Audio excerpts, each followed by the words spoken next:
ครับบ่ดื่มบอกครับปลอดภัยตลอดการเดินทางด้วยความห่วงใยจากสวท8 FM 91 เมกะเฮิรตซ์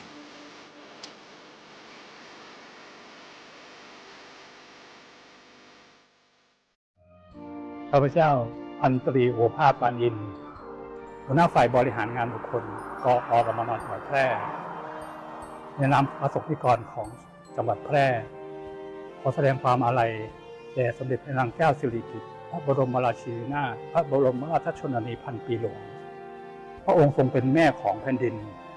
ที่ดูแลประสบนิกรความเป็นอยู่ของประสบนิกรมาตลอดชั่วพระชนชีพข้าพเจ้าจะขอสืบสานพระราชปณิธานในความทำความดีเพื่อประโยชน์ของแผ่นดินสืบต่อไปครับดวงใจไทยทุกดวงขอพักดีสถิตกลางใจประชาราษฎร์ด้วยสำนึกในพระมหากรุณาธิคุณตราบนิจนิรันดร์ข้าพระพุทธเจ้าข้าราชการกองอำนวยการรักษาความมั่นคงภายในจังหวัดแพร่แด่พระพันปีหลวง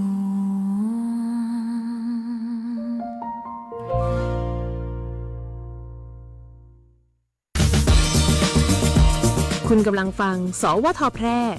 FM 91 เมกะเฮิรตซ์ให้ความรู้คู่ความสุข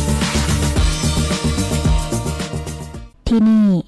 สถานีวิทยุกระจายเสียงแห่งประเทศไทยจังหวัดแพร่ส่งกระจายเสียงด้วยระบบ FM สเตอริโอมัลติเพล็กซ์ความถี่91เมกะเฮิรตซ์จากนี้ไปติดตามรับฟังรายการแพร่สารฝันพลังใจโดยเครือข่ายดีเจคนพิการ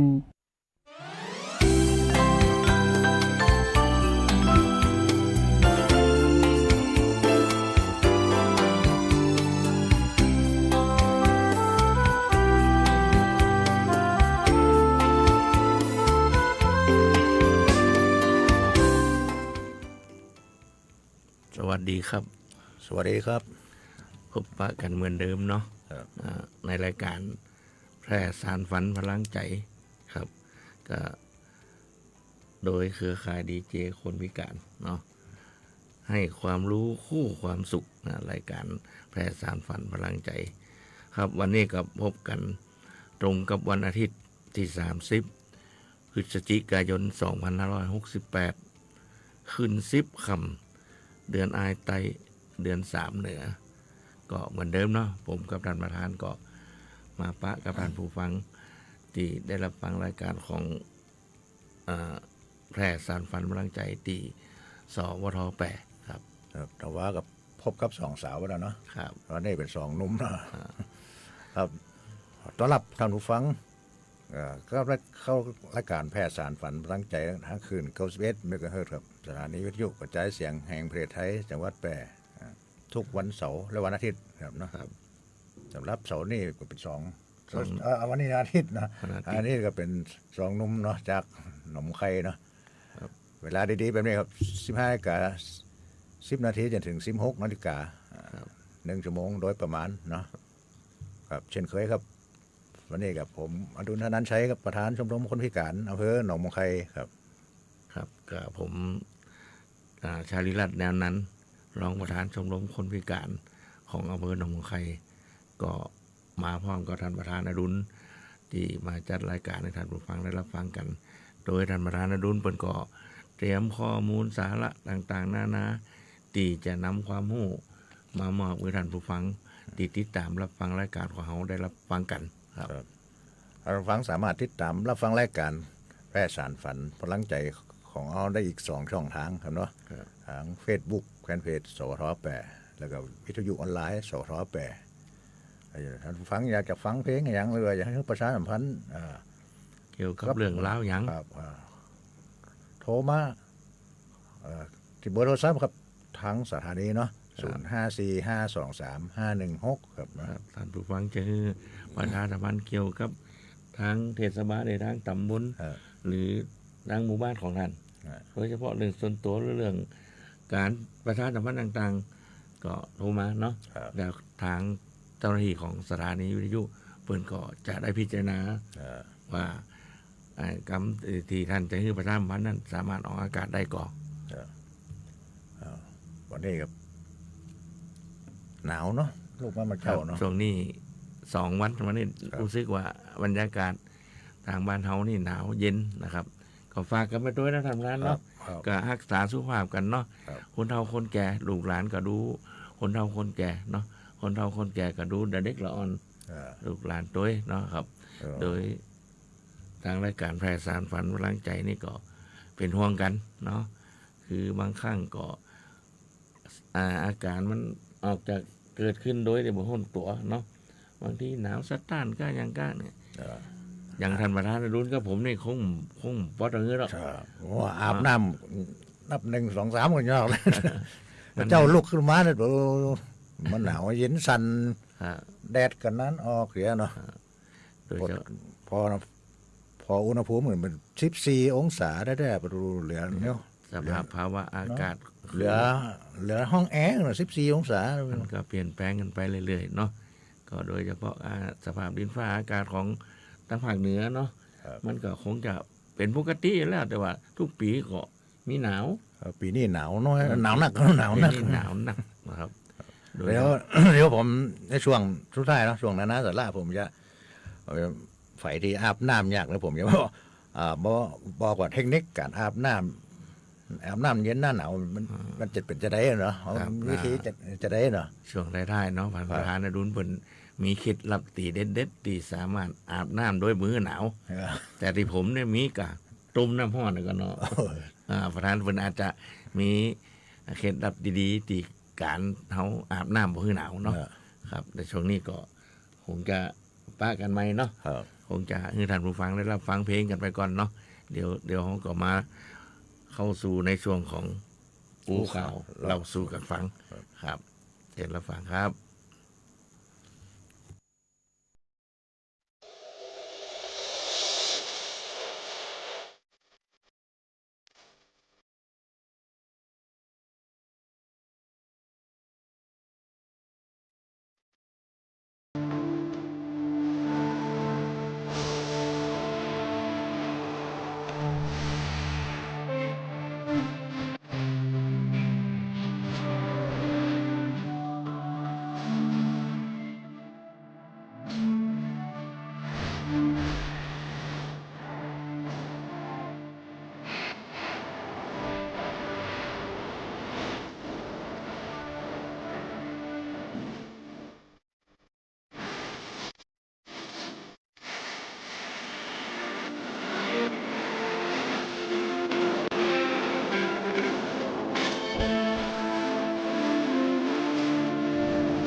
ข่า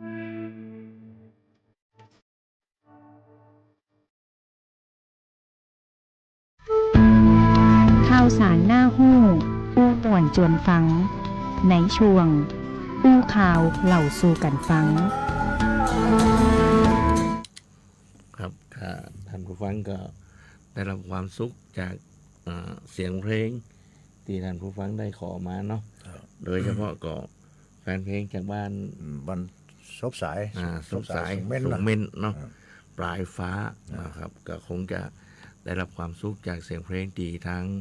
เจ้าหน้าที่ของสวทเปิ่นจัดให้ท่านได้รับฟังกันเนาะ ครับขอบคุณนะครับ ครั ที่ บ ติดตามรับฟังรายการแพร่สารฝันพลังใจของเขาเนาะ ครับก็ การหน้าขอไม้แบบนั้นเนาะ ครับขอมาชอบเพลงอย่างอยากฟังเพลงอย่างเนาะหรือจะมีจะให้ประชาสัมพันธ์เกี่ยวกับงานอย่างเนาะโดยเฉพาะเรื่องตำบลหรือหมู่บ้านหรือว่าส่วนตัวถ้าหากว่าเจ้าหน้าที่ของสวทเปิ่นพิจารณาแล้วว่าออกอากาศได้ทางผมก็จะ ครับยินดีประชาสัมพันธ์นะ ยินดีประชาสัมพันธ์ด้วยทางหน่วยงานของท่านครับ ครับช่วงนี้เป็นช่วงกู้ข่าว กู้ข่าวเรา สู่กันฟังเนาะ ข่าวของขาดมาได้ก็คือ ของพมเนาะเพราะว่าพมจเป็น สนับ ส ส นับ นุ ส น นุน สนับสนุนการแพร่สารฝันพลังใจรวมกับสวทจังหวัดแพร่เนาะ ครับ สนับสนุนมาได้หลายปีแล้วเนาะ5-6 ปีแล้วเนาะข่าวของพัฒนาสังคมและความมั่นคงของมนุษย์ โดยกระทรวงพัฒนาสังคมกระทรวงการพัฒนาสังคมและความมั่นคงของมนุษย์เนาะโดยกรมส่งเสริมและพัฒนาคุณภาพชีวิตคนพิการเปิดร่วมพิธีเปิดโครงการพม.ใกล้คุณเนาะลดรายจ่ายสร้างรายได้รีสตาร์ทชีวิต และช่วยเหลือด้านสิทธิสวัสดิการสังคมจังหวัดแพร่นี่ของจังหวัดแพร่เลยครับ วันที่29 พฤศจิกายน 2568 เวลา 10 นาฬิกานางสาวสนธยาบุญญภูสิทธิ์อธิบดีกรมส่งเสริมและพัฒนาคุณภาพชีวิตคนพิการพร้อมด้วยนางเบญจมาศแก่นเมืองรองอธิบดีกรมส่งเสริมและพัฒนาคุณภาพชีวิตคนพิการและกับผู้บริหารพก.รวมคณะผู้บริหารกระทรวงพม.นำโดยนายอัคราพรหมเผ่ารัฐมนตรีว่าการกระทรวงการพัฒนาสังคมและความมั่นคงของมนุษย์ลงพื้นที่จังหวัดแพร่เพื่อเปิดโอกาสเปิดโครงการพม.ใกล้คุณลดรายจ่ายสร้างรายได้รีสตาร์ทชีวิตพร้อมรับฟังรายงานการพัฒนาคุณภาพชีวิตคนทุกช่วงไว้ในพื้นที่และกับมอบความช่วยเหลือด้านสิทธิสวัสดิการสังคมตามภารกิจกระทรวงพม.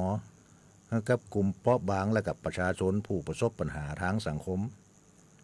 ได้แก่เงินส่งเคราะห์กลุ่มเปราะบางเงินอุดหนุนปรับสภาพแวดล้อมที่อยู่อาศัยผู้สูงอายุและคนพิการ เงินอุดหนุนตามโครงการบ้านพอเพียงเงินสมทบกองทุนสวัสดิการชุมชนตำบลสวนเขื่อนและถุงหิวใจเนาะพม.ใกล้คุณเครื่องอุปโภคบริโภคที่จำเป็นนอกจากนี้ก็ย่ำชมกิจกรรมพื้นที่สร้างสุขสำหรับคนทุกช่วงไว้เพื่อลานเล่นสำหรับเด็กเนาะกิจกรรมการจากกลุ่มพลังโจ พลังสร้างสรรค์แบ่งปันความสุขบูธนิทรรศการการแสดงกิจกรรมผลงานของหน่วยงานในทีมพม.ใกล้คุณจังหวัดแพร่และภาคีเครือข่ายท้องถิ่นโดยมีนายกนพงษ์รังสีสว่างปลัดกระทรวงการพัฒนาสังคมและความมั่นคงของมนุษย์คณะผู้บริหารกระทรวงพม.คณะผู้บริหารท้องถิ่นผู้แทนหน่วยงานทีมพม.ใกล้คุณของจังหวัดแพร่และก็หน่วยงานภาคีเครือข่ายที่เกี่ยวข้องเข้าร่วมงานหอประชุมเทศบาลตำบลสวนเขื่อนอำเภอเมืองแพร่จังหวัดแพร่ครับนี่เป็นข่าวของกระทรวงพม.กันวะ ครับนี่เป็นก็สนับสนุนเนาะ ครับ เกี่ยวกับโครงการต่างๆโดยทางพม.เป็นก็สนับสนุนบ่ว่าโครงการเกี่ยวกับคนพิการหรือผู้สูงอายุนะครับที่ประธานเป็นเอา ข่าวมานี่ก็เป็นตำบลอย่างก็ เอาหมดสมมติสมเขื่อน ตำบลสุนเขื่อนเนาะ ครับ เพิ่นก็คือการสนับสนุนกันไปเนาะแล้วทุกๆตำบลก็คงจะได้รับการสนับสนุนเหมือนกันเนาะตอนแล้วแต่ว่าโอกาสและเวลาเพิ่นจะกำหนดออกมาให้เนาะ ครับ ทาง อ๋อ รายการเขาก็จะประชาสัมพันธ์บอกให้ท่านได้รับทราบกันนะครับ ครับอีกเรื่องนะครับของพมจแปรแล้วเนาะพมจแปรเข้าร่วมลงพื้นที่ลำที่ว่าการกระทรวงพมเมื่อวันที่29แล้วก็มอบเงินยังชีพแก่กลุ่มเปราะบางอันนี้เป็นข่าวของพมจแปรเขาเนี่ยเนาะแล้วมอบถุงยังชีพแก่กลุ่มเปราะบางพมใกล้คุ้นกิจกรรมสัดเชิงปฏิบัติการเพื่อทอดบทเรียนข่าวสารในอดีตก็จัดก็ช่วยเหลือผู้ประสบภัยน้ำท่วมพมจแปรก็ได้เข้าร่วมกับรัฐมนตรีพัฒนาสังคมและความมั่นคงของมนุษย์เนาะลงพื้นที่ช่วยเหลือประสบภัยน้ำท่วมในจังหวัดอุตรดิตถ์เมื่อเดือนตุลาคมเดือนที่แล้วที่ผ่านมาเนาะแต่นี้ภาคใต้สงขลาเนี่ยก็ต้องเข้าของไอ้กู้ชีพกู้ภัยอำเภอเด่นใจก็ไปช่วยเนาะ ครับ กลับหมดแล้วเนาะ คือหน่วยงานที่เขาคือการสนับสนุนผู้ประสบภัยเนาะ ครับ เพิ่นก็ต้องไปช่วยกันนะครับเพราะว่าทั้งแปรหรือว่าในเขตต่างๆในของในประเทศหรือภาคเหนือเนาะ ครับ เขาก็ต้องมีโครงการที่จะไปช่วยเหลือกันกับจังหวัดที่ได้รับความเดือดร้อนเกี่ยวกับอุทกภัยหรืออัคคีภัยหรือภัยอย่างต่าง ภัยธรรมชาติเนี่ยเนาะ ๆภัยธรรมชาติ ครับ ก็ทางรายการแพร่สารฝันพลังใจนี่ก็ขอขอบคุณแต่หน่วยงานต่างๆแต่พี่น้องเจ้าบ้านตีหน่วยงานต่าง ครับ ๆช่วยเหลือสนับสนุนเนาะ ช่วยเหลือเพื่อนมนุษย์ด้วยกันเนาะ ครับก็ นี่เป็นช่วงของข่าวเล่าสู่กันฟังเนาะ ครับเอาตรงนี้เขาก็คงจะไปรับฟังเพลงกันก่อนเดี๋ยวก็กลับเข้ามาสู่ในช่วงอู้ง่ายฟังมวนนะครับก็เหมือนเดิมเนาะท่านประธานผลก็หาข้อมูลต่างๆนานาที่มันอู้กันง่ายๆ แบบสบาย ครับ ๆแล้วก็ฟังมวนด้วยนะครับเพิ่นก็เตรียมไว้ที่จะมาจัดรายการที่รายการแพร่สารฝันพลังใจที่สวทแปรนี่ท่านผู้ฟังได้รับฟังกันนะครับช่วงนี้รับฟังเพลงกันเนาะครับเจอรับฟังครับ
ธนาคารอาคารสงเคราะห์มีสลากชุดนาคราชฝาก 1,000 ลุ้น 2 ล้านลุ้น 50,000 ลุ้น 5,000 และเลขท้าย 2 ตัว เลขท้าย 2 ตัวรางวัลที่ 1 ก็ได้รางวัลซื้อสลากได้ตั้งแต่วันนี้จนกว่าจะเต็มกรอบวงเงินลงทุน 100,000 รับผลตอบแทน 1.72% ต่อปีลงทุน 1 ล้านรับผลตอบแทน 1.82% ต่อปีซื้อสลากหรือสอบถามรายละเอียดที่ธนาคารอาคารสงเคราะห์สาขาแพร่ 0546211490-5 หรือแอปพลิเคชัน GHB Orgen ธนาคารอาคารสงเคราะห์ทำให้คนไทยมีบ้าน อย่างเขาไม่ว่านานแค่ไหนทุ่มสุด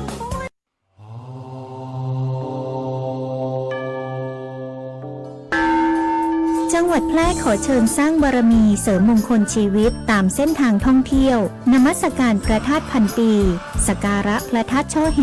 พระธาตุดอยเล็งพระธาตุสิงหอุตรนครพระธาตุสีชุมพระธาตุหลวงชัยช้างค้ำพระธาตุหัวควงพระธาตุปงสนุกพระธาตุพระร่วงพระธาตุปูแจพระธาตุแหลมลี่พระธาตุขวยปูพระธาตุจอมแจ้งพระธาตุเนื้อพระธาตุไหสร้อยและพระธาตุห้วยอ้อสายมูห้ามพลาดไปเคาะระฆังให้ดังระเบิดให้ชีวิตสุดบันเจิดปังปังปังสาธุเที่ยวแพร่เที่ยวสนุกได้ความสุขทุกฤดู คนแพร่นี้ใจงาม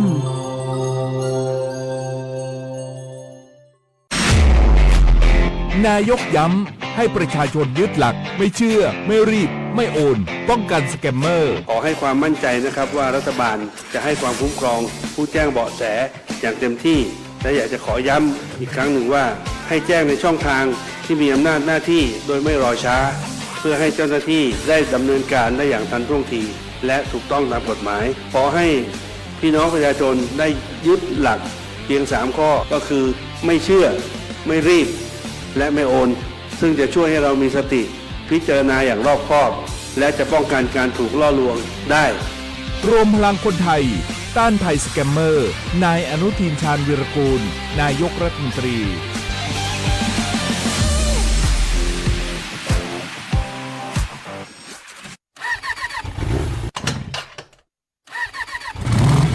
เฮ้ยไอ้พันพวกกันน็อกใส่วินัยจราจรดูบ่มีคันเร่งดูบ่หยุดเล่านี่ดูบ่หือเหลือแล้วชีวิตดูบ่ฟื้นบ่มีสวมหมวกนิรภัยมีวินัยจราจรเมาบอกครับจะได้กลับบ้านอย่างปลอดภัยเน้อเจ้า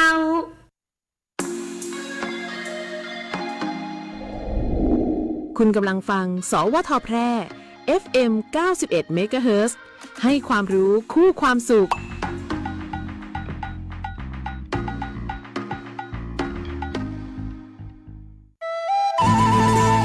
อู้กันสบายๆได้ประเด็นในช่วงอู้ง่ายฝังมวลครับเราก็เข้ามาสู่ในช่วงของอู้ง่ายฟังมวลนะครับการอู้ง่ายหรือจะให้เขาคนฟังได้ฟังมวลก็มันก็ต้องวิธีอู้แบบง่ายๆแล้วก็จะได้ฟังกันมวลๆโดยท่านประธานเปิ้นก็ไปหาวิธีมาเนาะเพราะเปิ้นเป็นคนหาข้อมูลที่ว่าอู้ง่ายๆมันจะง่ายแบบไหนที่จะให้ท่านผู้ฟังได้รับฟังกันมวลคือการรับฟังข่าวสารอย่างต่างๆนานาบางทีอู้ง่ายแต่มันก็บ่ม่วนมันก็ทำให้น่าเบื่อเนาะก็มาเดี๋ยวนี้ก็ท่านประธานเปิ้นเตรียมพร้อมแล้วครับเปิ้นจะเอากำม่วนๆที่มันอู้ง่ายมาเล่าสู่กับท่านผู้ฟังได้รับฟังกันเนาะในช่วงของอู้ง่ายฟังม่วนครับได้ผมได้ข่าวของจากแผ่ข่าวออนไลน์มาเนาะเอาบุญมาบอกพุทธศาสนิกชนทั้งหลายเนาะวัดสูงเม่นนะวัดสูงเม่นเปิดประชุมเพื่อจัดทำกำหนดการประเพณีตากทำตานเข้าไม่เหงไฟพระเจ้า หรือวัดสูงเม่นครับหรือว่าวัดพระธรรมประจำปีพศ2569ที่อำเภอสูงเม่นนะ ค ค รั รั บบ เป็นปีที่169แล้วนะเนี่ยขอจัดมาจัดเมินแล้วเนาะหลายปีแล้วปี169ปีแล้วนี่เมื่อเวลา 13:30 นาทีวันอังคารที่25พฤศจิกายน2568ครับที่ผ่านมาแล้วเนาะ ครับที่อาคารปัญญาสารนิวิทย์วัดสูงเม่นอำเภอสูงเม่นจังหวัดแพร่พระครูปัญญาสารนิวิทย์เจ้าวาดวัดสูงเม่นพระครูวิบูลย์สรพันธ์หรือว่าชัดเทพผู้อำนวยการสถาบันอนุรักษ์คัมภีร์ใบลานวัดสูงเม่นร่วมกับเจ้าหน้าที่จากสำนักงานวัฒนธรรมจังหวัดแพร่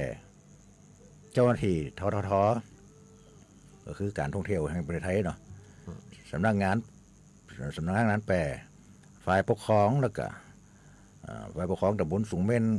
คณะกรรมการวัดสูงเม่นและหน่วยงานที่เกี่ยวข้องร่วมประชุมการจัดทำกำหนดการ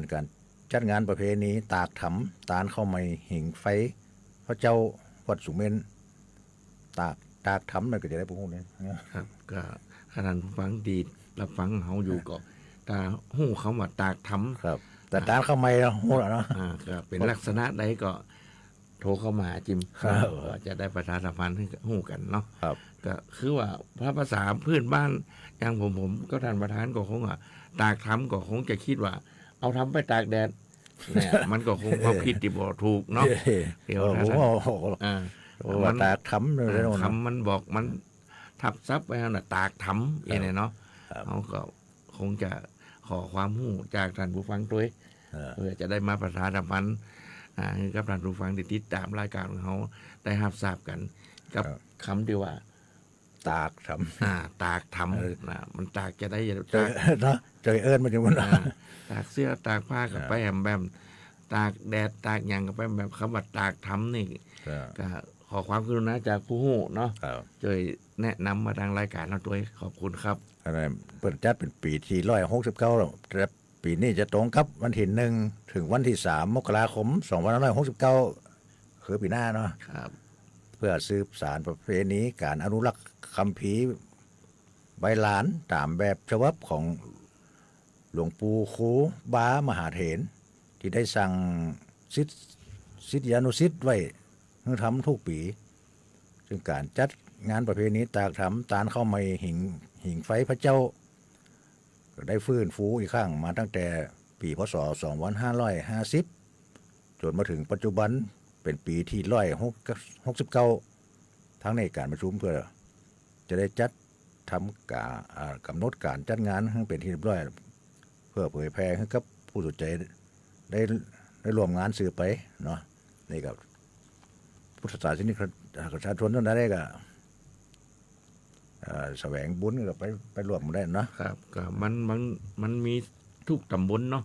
บางตำบลก็มีประเพณีนั่นประเพณีนี่เนาะแต่ตั้งสูงเม่นตีท่านประธานเปิ้นได้มานี่คือประเพณีตากทำเนาะก็ท่านผู้ฟังก็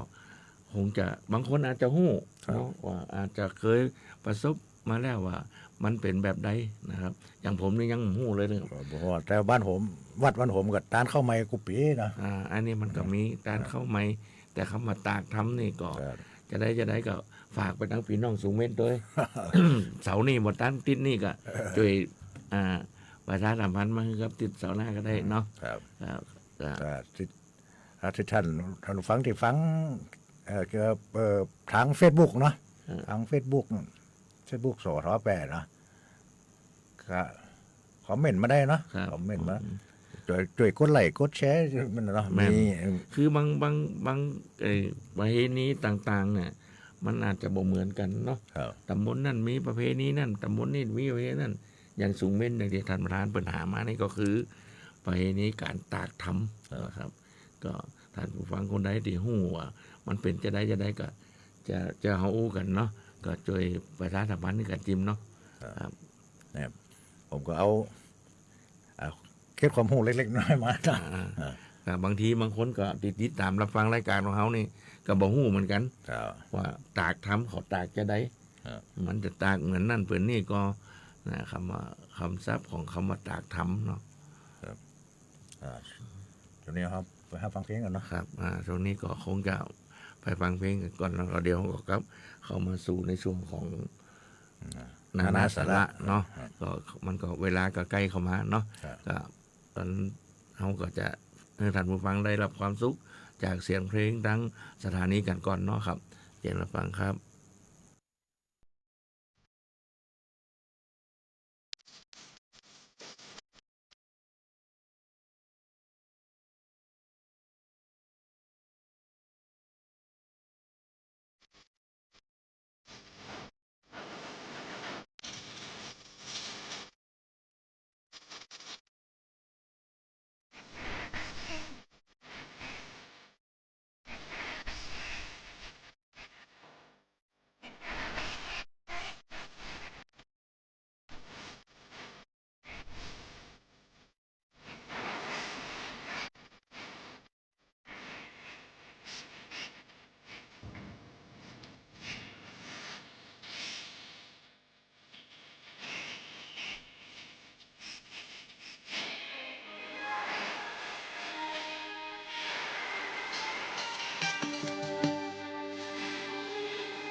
แบ่งปันปันความรู้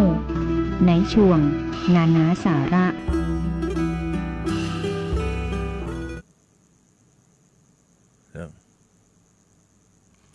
ก็เขาก็เข้ามาสู่ในช่วงสุดท้ายของรายการเนาะช่วงนานาสาระท่านประธานก็เหมือนเดิมเนาะท่านประธานเพิ่นก็มีนานาสาระที่จะมาเล่าสู่กับท่านผู้ฟังได้รับฟังกัน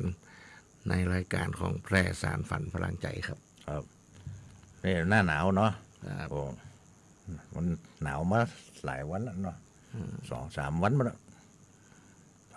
หู้ตัวว่าบ่อาบน้ำไผบ่แปะน้ำห้องหรือว่าไผซักแห้งข้างในยกมือขึ้นโดดหู้ตัวนะผมจะมีเอาเทคนิคอาบน้ำหน้าอาบน้ำเย็นหน้าหนาวมาบอกเนาะมันจะช่วยลดภาระเพราะว่าหัวใจเลือดบนนืด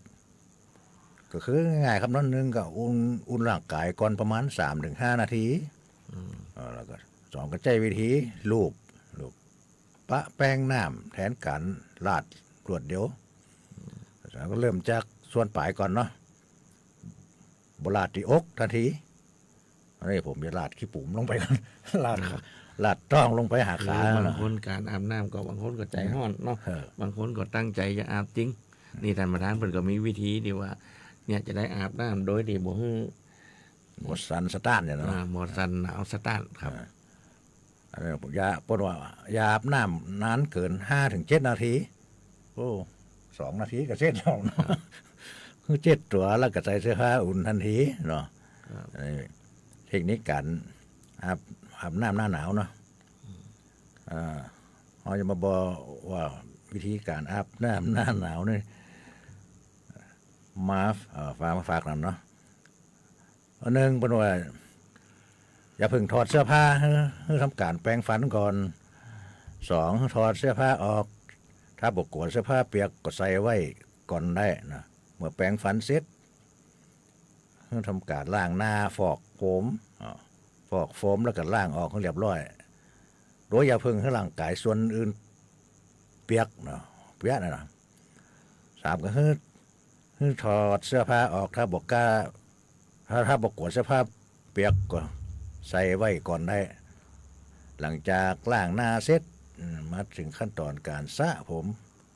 โค้งหัวไปตั้งหน้าเปิดฟักบัวหรือตักน้ำลาดหัวทำการสระผมแล้วก็ล้างออกเรียบร้อยโดยอย่าพึ่งให้ร่างกายส่วนอื่นเปียกแต่พอมาถึงตอนนี้ร่างกายเขาก็จะปรับอุณหภูมิให้เย็นลงเพราะว่าหัวเราเปียกเนาะหัวเราเปียกอยู่หน้าเปียกนี่โดยเราบ่รู้สึกหนาวต่อใดนะมาถึงขั้นตอนนี้ก็ไผยังบอกถอดเสื้อผ้าก็ถอดแล้วก็มาล้างผมเสร็จแล้วก็เขาก็ตักน้ำลาดบนตัวเลยหรือเปิดปักบัวลาดตัวเลยแนะนำให้ใจขันอาบจะทรมานน้อยกว่าฟักบัวนะนี่วิธีการข้างต้นที่เขาได้ร่างกายสัมผัสน้ำเย็นแล้วก็เป็นเวลาน้อยที่สุดผมทดลองแล้วได้ผลจริงเนี่ยคนว่าเปิดลองมาใจรู้ก็ได้นี่ครับการนี้ก็ท่านประธานเพิ่นก็แนะนำวิธีการอาบน้ำในหน้าหนาวนิดเนาะก็หวังว่าท่านผู้ฟังก็คงจดจำกันได้ก็ลองไปปฏิบัติพอนะครับโดยที่ว่าท่านประธานเพิ่นทดลองมาแล้วเนาะมันได้ผลดีผมได้ยาก่อนอาบนี่ล้างหน้าเลยล่ะก่อนจะน้ำหดตัวนะอมน้ำไปก่อนอมน้ำไปกันวันกัน1 2 3บ้างมันอยู่ที่การตัดสินใจเนาะกันนั่นก็ถูสบู่กันบ้างพอเลยแต่2 นาทีก็เสร็จนี่วิธีการเนาะนี่ก็เป็นการแต่เขาจะได้แปะเนาะเขาจะได้แปะน้ำเป็นการแนะนำในการอาบน้ำหน้าหนาวนะครับช่วงนี้ก็เวลาของทางรายการเขาก็ใกล้จะหมดละเนาะก็คงว่าจะต้องลากันไปก่อนท่านประธานมีอย่างที่จะฝากฝังไปตั้งพี่น้องติดตามรับฟังรายการของเขาด้วยครับว่าทุกวันเสาร์เนาะวันอาทิตย์ก็ท่านก็จะได้รับฟังรายการของเขาวันเสาร์ก็สลับซับเปลี่ยนกันไปครับบางทีก็แล้วแต่ตารางแล้วแต่โปรแกรมตารางของแต่ละเดือนเนาะครับบางทีก็2 หนุ่มบางทีก็2 สาว 3 สาวก็โดยที่ทางเจ้าหน้าที่ หรือทั้งสวทเปิดจัดรายการให้ทำการอันนี้เนาะมาประชาสัมพันธ์ให้กับท่านผู้ฟังได้ติดตามรับฟังกันครับสำหรับเสาร์นี้ก็คงจะขอขอบคุณนะขอขอบคุณทั้งเจ้าหน้าที่และทั้งผอ.สวทแปรเนาะโดยเฉพาะก็ทางรายการของเขานี่ก็จะมีกันทุกวันเสาร์วันอาทิตย์เนาะขอบคุณทั้งท่านเจ้าหน้าที่และผอ.สวทแปรที่ทางคนพิการเขาคนพิการได้มีโอกาสมาแสดงศักยภาพในการจัดรายการที่สถานีวิทยุสวทแปรครับช่วงนี้ก็เวลาใกล้หลังไล่หลังมาแล้วนะฟังเพลงจนจบรายการเนาะครับขอบคุณทุกท่านที่ติดตามรับฟังรายการของเขานะครับนะครับสำหรับวันนี้ผมและท่านประธานอดุลธนชัยก็คงจะจากลาท่านผู้ฟังกันไปก่อนเสาร์หน้าเสาร์หน้าหรือทิศหน้าผมว่านะเสาร์หน้าทิศหน้าก็แล้วแต่สถานการณ์เนาะถึงเวลาวันนั้นเขาก็มาอุ้มมาเกินนะครับครับสำหรับวันนี้สวัสดีครับสวัสดีครับ